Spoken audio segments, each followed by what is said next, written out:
Good morning students. तो आज हम करने जा रहे हैं वर्कशीट नंबर 48, जो कि आपकी पिछली वर्कशीट की ही कंटिन्यूएशन है, ऊतक की ही कंटिन्यूएशन है। इससे पहले हम जान लेते हैं, ये वर्कशीट स्टार्ट होने से पहले हम देख लेते हैं कि हमने पिछली वर्कशीट में क्या किया था। बेटा, आपने पिछली वर्कशीट में किया था सरल स्थायी ऊतक, जो कि पैरेन्काइमा, कोलेनकाइमा और स्क्लेरेन्काइमा है, वो हम कंप्लीट कर चुके हैं। तो अभी इसी का अगला भाग जो कि है जटिल स्थायी ऊतक, वो हम आज करने जा रहे हैं। तो हम इसके बारे में एक बार देख लेते हैं, ठीक है। तो यहाँ पर हम देख पा रहे हैं कि आज हम जो वर्कशीट कर रहे हैं उसमें हम जटिल स्थायी ऊतक के में जो जाइलम पोर्शन होता है उसके बारे में पढ़ेंगे।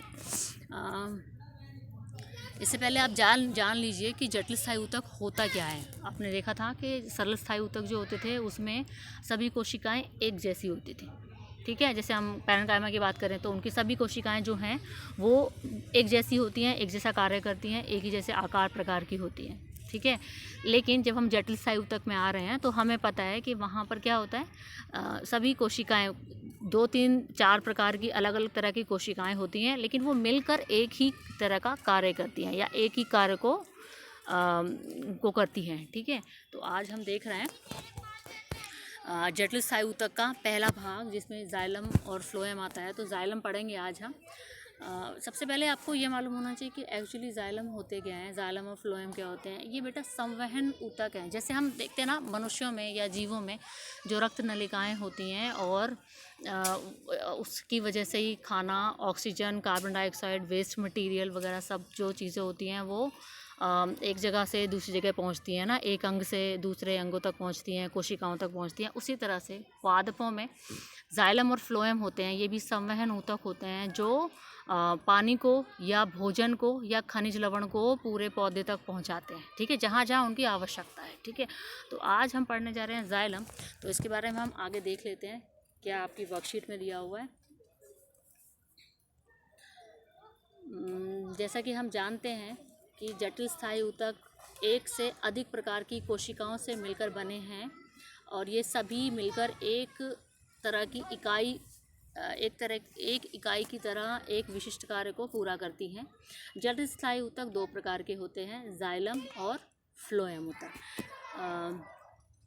आज हम जाइलम के बारे में बात करेंगे।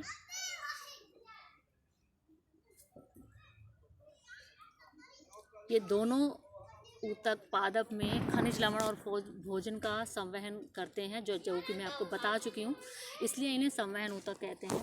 पादपों में यह ऊतक सामान्य तौर पर साथ साथ स्थित होते हैं। मतलब एक ऐसा नहीं होता कि जाइलम अलग होगा कहीं पे पौधे में और फ्लोएम अलग होगा। ये लगभग एक ही जगह पे, एक ही स्थान पे रहते हैं एक दूसरे के साथ में मिलकर, और ये वहाँ पर एक संवहन बंडल बनाते हैं। मतलब बीच में उसमें आप देखेंगे जाइलम होता है और उसके चारों तरफ जो है ना वो फ्लोएम की जो नलिकाएं होती हैं या ऊतक होते हैं वो उपस्थित होते हैं, ठीक है।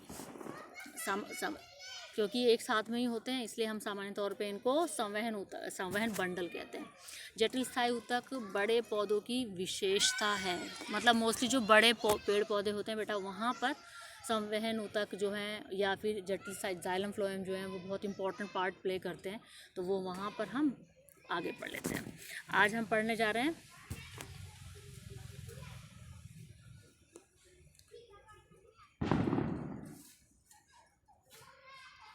जटिल स्थायी ऊतक,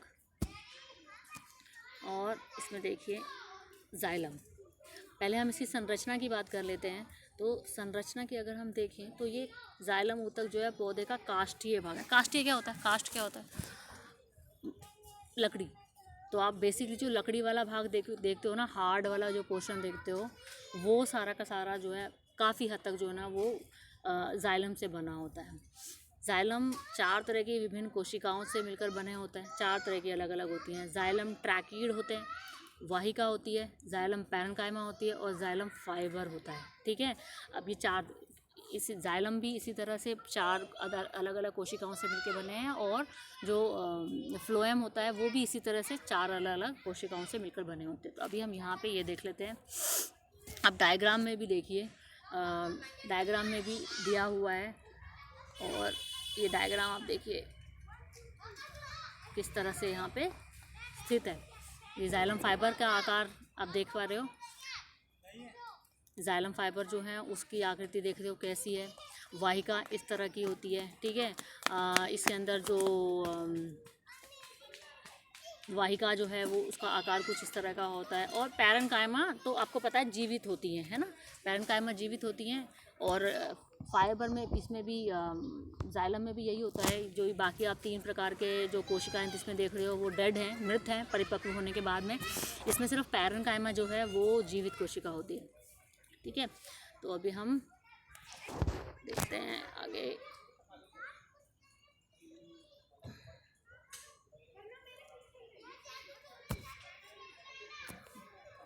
ओके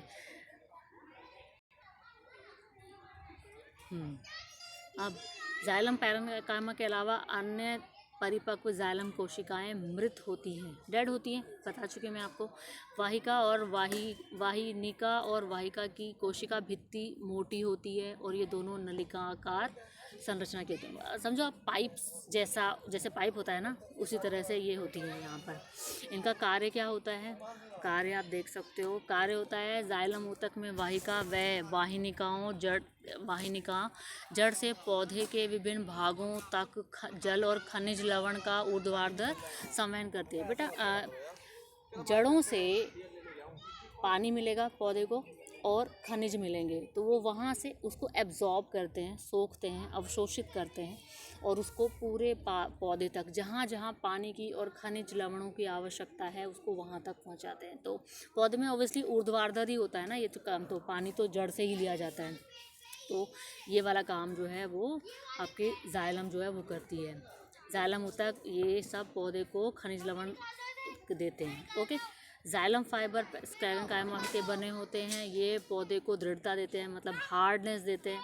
इसके अलावा जाइलम पैरेन्काइमा जो है वो पार्श्वीय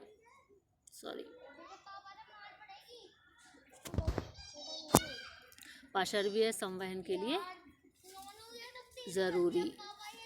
जाइलम पैरेन्काइमा भोजन संग्रहण व पार्श्वीय संवहन में मदद करते हैं, ठीक है। अब बेटा इसके बाद में आप डायग्राम देखिए, साइड में इसका डायग्राम दिया हुआ है जिस तरह से ये पौधे के अंदर उपस्थित होता है। ऊपर तो आपको अलग अलग करके डायग्राम दिया ना, नीचे ये किस तरह से होती हैं वो देखिए। अब बीच वाला पोर्शन जो आप देख रहे हो ना, ये बीच वाला पोर्शन जो आप देख रहे हो ये फ्लोएम है, जाइलम है। और बाहर जो जीवित कोशिकाएं जैसे दिख रही हैं या बाहर जो भी आपको पोर्शन दिख रहा है वो इसका फ्लोएम वाला है। तो सेंटर में जो है ना मोटे मोटे पाइप्स कह सकते हो आप पौधों में होते हैं। जब हम तना कट करते हैं ना तो उसमें भी बहुत सारे ना हमें छेद बड़े बड़े ऐसा लगता है कि उसमें हैं, वो होते हैं दिखाई देते हैं। तो आप वो जो होते हैं वो जाइलम होते हैं। और जाइलम के बाहर जो पतले पतले वाले जो छेद होते हैं वो भी नलिकाएँ होती हैं, तो वो फ्लोएम होते हैं। ये डायग्राम देख के आपको काफ़ी तक समझ में आया होगा। इसके अंदर देखिए जो मैं आपको बता रही थी ना, ये मैं आपको बता रही थी यहाँ पे कि ये डायग्राम जो है ना वो पौधे की जब तने को काटा जाता है तो उसमें इस तरह से दिखते हैं। तो जो अंदर वाला पोर्शन आप देख रहे हो ना वो जाइलम का पोर्शन है, और जो आप बाहर देख रहे हो ना ये फ्लोएम वाला पोर्शन है। तो आप इसके साथ में बेटा आपकी वर्कशीट जो है वो कंप्लीट हो जाती है। आज हम सिर्फ जाइलम के बारे में ही बात करेंगे और इस वर्कशीट में वही दिया हुआ है। तो आप अब क्वेश्चंस देख लीजिए। क्वेश्चन नंबर 1, जटिल स्थायी ऊतक क्या होते हैं? बट आपको बता दिया गया है ना, वो ऊतक जो अलग अलग तरह की कोशिकाओं से मिलकर बने हैं और मिलकर एक ही तरह का कार्य करते हैं। और पौधे में कौन कौन से हैं? ये जाइलम और फ्लोएम है। नंबर 2 क्वेश्चन, संवहन ऊतक और संवहन बंडल क्या होते हैं? संवहन ऊतक आप बता देंगे, जाइलम और फ्लोएम को संवहन ऊतक कहते हैं। और क्योंकि ये एक साथ उपस्थित होते हैं तो उसको कुल मिला के एक साथ में उनको हम संवहन बंडल कहते हैं। नेक्स्ट क्वेश्चन देख लीजिए। जाइलम ऊतक के 4 भागों के नाम आपको दिए हुए वर्कशीट में, तो आगे करने की बताने की ज़रूरत नहीं है, ठीक है। नेक्स्ट क्वेश्चन, जाइलम में कौन सी कोशिका जीवित होती है? ये भी ईजी है ना। जाइलम पैरेन्काइमा जो होती है वो जीवित कोशिका होती है। बेटा इसके साथ में आपकी वर्कशीट कंप्लीट हो गई। आप ये वर्कशीट कर लेंगे और डिपॉजिट करा देंगे।